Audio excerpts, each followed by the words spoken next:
Tous les ans, depuis une dizaine d'années, la Ligue contre le racisme et l'antisémitisme intervient auprès des futurs policiers. L'occasion d'échanger et de sensibiliser sur ces deux enjeux majeurs pour notre société. Une formation a eu lieu la semaine dernière à Nîmes.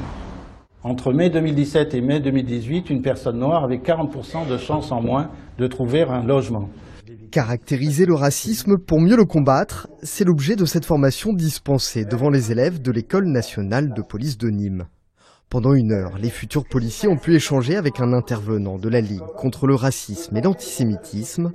Pas inutile, d'après les élèves. Parce qu'il suffit qu'on fasse une erreur, on est à la une de tous les médias, alors qu'une personne lambda qui fera une erreur ne sera pas affichée autant que nous. On représente une institution, on représente la République, on représente la population, donc dans tout son ensemble et dans toute sa diversité.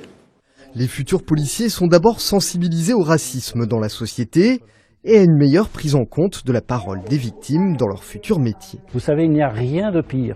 Cela peut arriver encore de temps en temps, et dans tous les territoires de ce pays, qu'une victime se présente et ne soit pas écoutée et qu'elle soit l'objet d'un refus de plainte, est vécu comme une double humiliation.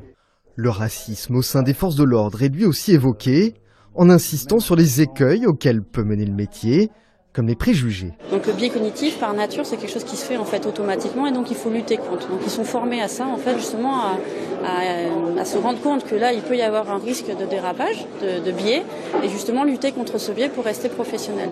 Une question complexe, mais abordée frontalement. Je pense que c'est souvent un manque d'éducation ou d'ouverture d'esprit qui mène à ces formes de discrimination, de racisme et tout. Je pense que c'est bien d'avoir des personnes qui expriment, eux, leurs expériences. Et ça nous permet à nous de nous enrichir après vis-à-vis de ça. En 10 ans, la LICRA du Gard est intervenue devant plus de 12 000 futurs policiers.